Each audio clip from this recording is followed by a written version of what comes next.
fire is an event that's been part of nature from the beginning.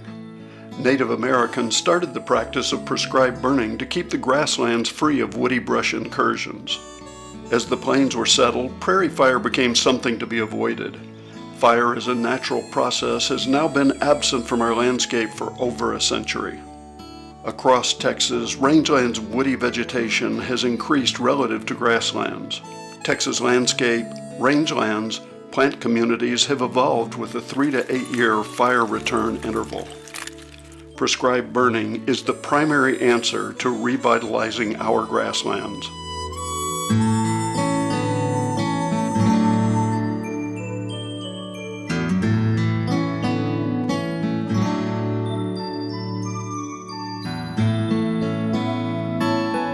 Born out of a rancher's need, this burn school happened, and it was all about 2 days. Pretty intense, so we're going to move through a lot of material today. Introducing you to many sides of fire is very important because when you are in fire culture, especially in Texas, you're not just dealing with a certain type of person.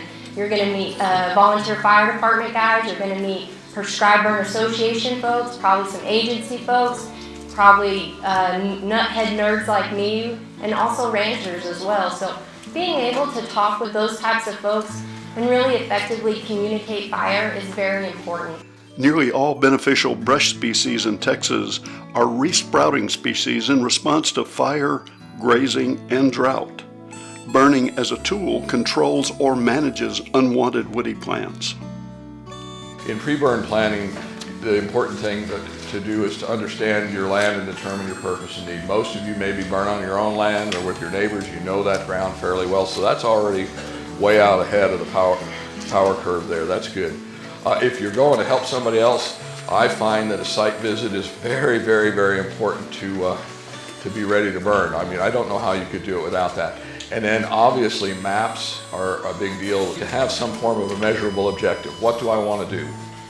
And that objective may not be an immediate thing. It may take multiple entries. I heard some guys in the lunchroom there talking about, well, I tried to get out and spray some prickly pear, this, that, and the other. I wasn't getting what I wanted, but I think maybe I'll get it next year or whatever. So patience is an important thing when working with natural processes. We need to be able to have fires with 2 or 3 people on the unit.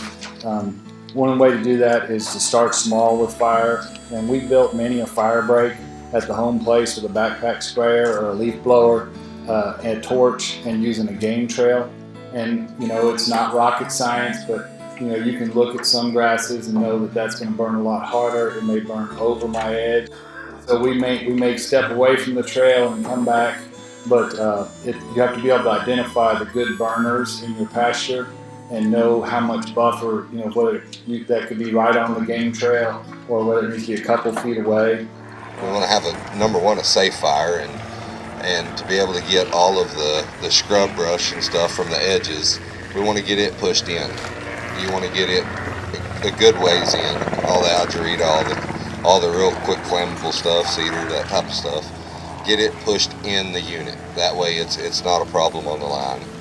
We run 4 to 5 torches down the downwind boundary, and we start to build our black. And this is what you'll see us do tomorrow. We stagger them out, and Blackbird's torch 1, he goes and he sets the pace. And when he needs fuel, everybody stops and they come out. We pretty much have it orchestrated that way. But what we're looking for is that torch 2, if torch 1 is right on the edge of the fire guard, torch 2 might be 3 feet in, depending on how tall the grass is, how much brush. And what we want is for torch 2's flame to lay in the black. If torch 2 is too close to torch 1 and that fire is fire with torch 1, then we just created this wall of fire that is hotter and more volatile than the 2 separate rows of fire. And we do that, you know, 4 to 5 torches. We're looking to get, you know, 40 to 50 feet if we can, and we keep doubling our space. Once that first and second torch goes through, I'm ignoring the fire guard. It's just a safety measure, but I'm building off black and not using the fire guard to stop the fire. I'm using the black to stop the fire. planning for a prescribed burn and also anticipation of maybe shortcutting or preventing a wildfire, you got to understand your vegetation. The fuel types are very important. We've got a lot of pear, mesquite, cedar, grass, open grasslands down here in this Edwards Plateau country, and then you get up north of here and it's more of what I call open grassland. So you need to be aware of fire activity and how it burns, because it does burn different. Something else to be aware of is weeds. Know what your invasive weeds are, know what your noxious weeds are, what the noxious weed list is, know what your native grasses and your non-native grasses are. You know, there is professional help around to help you identify them if you don't know where they are. When you get to the point where you're making maps and outlining burn unit areas and contingency lines, it's good to know where these weed sites are. You can even label them on your map so fire trucks and dozers, trackhoes, whatever, don't go through these noxious weed areas and spread them for you. A professionally managed prescribed burn is part of the Texas A&M Agrilife prescribed burn training. So we are going to let them carry the torch? Yes, okay. Preferably. Maybe you carry, and you use your best judgment. Maybe you carry a little bit at first, show them how it's done, the technique, the placement of it, and then you pass it on. How quickly you want to switch that torch out within your crew and your team is totally up to you. So how this is going to break up is we've got 10 torch teams, and if I could have every torch team leader come forward, please. Okay, safety is going to be our #1 priority here, so I need you all to listen to these men as much as possible. We're going to have vehicles circling around the unit with water. I need y'all to watch out for smoke, okay? Smoke inhalation, watch how you breathe. If it's getting too much, you need to step out and say something to your torch leader. This is rangeland country, so there's always dangers. That includes snakes, rocks, holes. Please do not twist an ankle. Please be very cautious when walking. Everybody should have a map. Okay, that map is your best friend. We have people that do not want to carry a torch and just want to watch from the perimeter. Does anybody not want? And the man with his hand up is the attorney that owns this place. That's why there's a waiver. We're going to need to walk single file while we're out there, and your torch leader is going to be in front, and they're going to be giving instructions on where to lay the flame. And we're going to break it into 2 or 3 people at a time with the drip torch.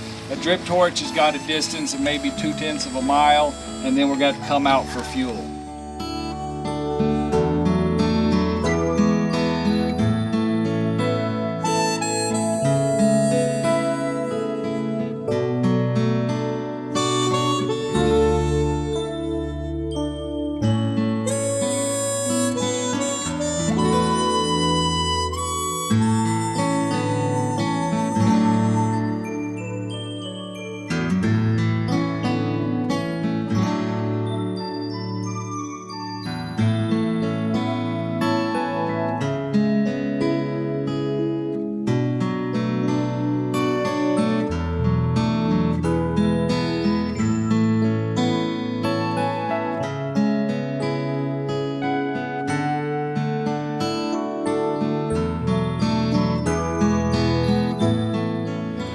Built our first line of black. Okay, this is our backfire. This is the most conservative part of the fire.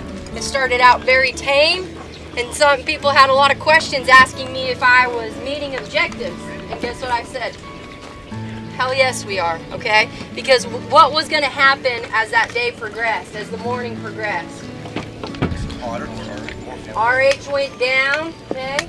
The sun came out. We had some radiant heating on our fuels. Okay, getting that moisture out, and Mother Nature started working with us as everybody progressed toward Alpha and Bravo. Fire is the tool. You add the fire is the process in itself. We're just setting her loose, and we're being really smart about how we're doing it because we just built this giant catcher spit. I mean, turn around and look, you can see smoke over there. That's Charlie through that notch in the trees. And remember, it tapers, it bottlenecks as we get further on that side. That's 1.5 miles, 1.4 miles is what we just put in a fire. And really, if we were doing this commercially or at home, we'd zip the next 1 or 2 in with the 4-wheeler, and we'd have it. You know, we'd start with our first line of black is right on the fire guard, and that's the coolest we can have a fire close to the edge of escaping. And so that's how we start, and then the next torch builds the black. And so then I start ignoring this beautiful fire guard, and that's just my safety zone. I'm dealing only in black now, and I start laying black on. So then we double that. We go to 15 feet, we go to 30 feet, and that way I want to take a bite that's half the black I got, and then I'm building by halves that way.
Landowners and managers need to understand what fire can do and how to control it. Well, so you like what you're seeing? Sure. Okay. Not This consumption? right here was beyond my imagination.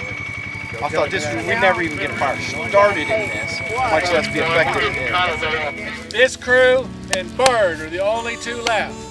Okay, we're gonna torch it out.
You know, we always need to work on our communication, which includes the map and the radio and the people that you are immediately in charge of. So we're gonna do a head fire from here. I mean, we've got this thing lit from Motel to Zulu right now. And it's not gonna be a big fire, it's gonna be a wedge. And we're gonna probably light it off from Blackbird's buggy. And if we pile into all these vehicles like we did coming here, let's let the head fire go, and then take as long as you want to drive down and look at it, and it will be moving away from us, hopefully. And lunch should be at staging 1 by the time we get there.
was making these cantaloupes today, I knew it'd be nice and warm, and you're just kind of getting a snacky box lunch instead of my normal full meal. And so I thought some good ice cold cantaloupes might just hit the spot today. There's a lot of agencies here, and I've said it before and I'll say it again, but I haven't seen a fire yet where so many agencies come together so well together. So this was pretty incredible in my opinion. So an after action review is pretty straightforward. Dad or Chris, you might have to help me out on this. The first part is always, what were our objectives, right? And my objective today was have a safe and successful prescribed burn school and have everybody walk away with a little bit more knowledge and a little bit more tools in their task book of what to do. So this was kind of just a shot in the dark of my accumulation of what I've seen in Texas and maybe some ways to rectify that.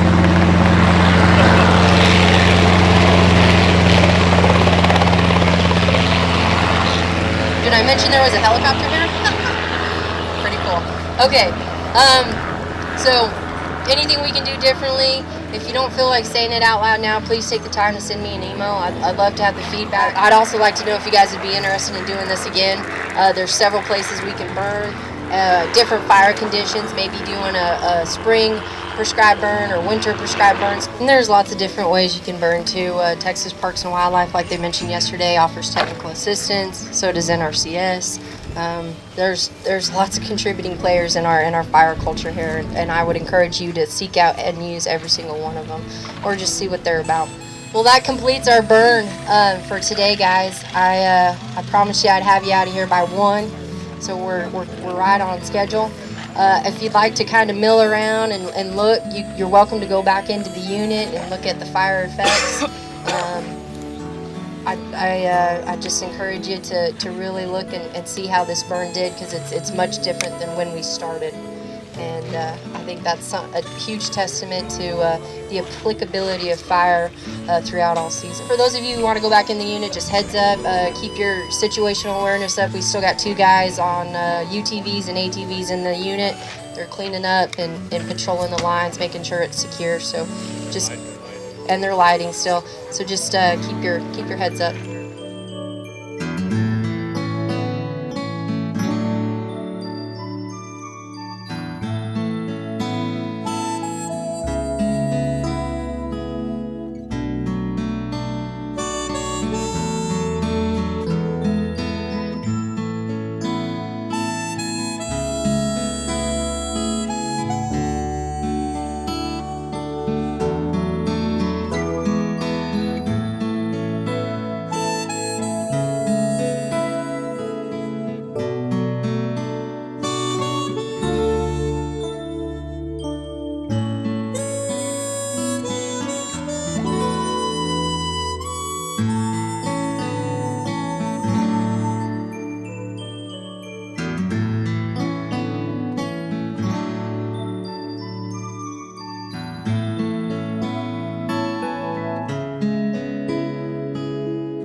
Born out of a rancher's need, this burn school happened, and it was all about 2 days, pretty intense. So we're going to move through a lot of material today. You're going to meet a lot of neat folks and a lot of new faces, hopefully, that come from all different aspects of fire. Introducing you to many sides of fire is very important, because When you are in fire culture, especially in Texas, you're not just dealing with a certain type of person. You're going to meet volunteer fire department guys, you're going to meet prescribed burn association folks, probably some agency folks, probably nuthead nerds like me, and also ranchers as well. So being able to talk with those types of folks and really effectively communicate fire is very important. And I wanted to really share that with you today. And so that's why you see the agenda that you do. I just can't thank you enough for being here. We're hoping to turn this into an annual event, maybe even more. This for sure is a summer prescribed burn school, so you're going to see some pretty interesting fire behavior tomorrow. Definitely being out in the field is the most important part and probably the most fun part. We'll give you some more details about where that burn is at, give you some GPS locations so you know where to get there and you can tell anybody else. But the burn tomorrow is probably the part that I'm most looking forward to. Prescribed burns are an important part of rangeland management, and Texas A&M Agrilife is a leader in training landowners in the safe, productive use of prescribed burns.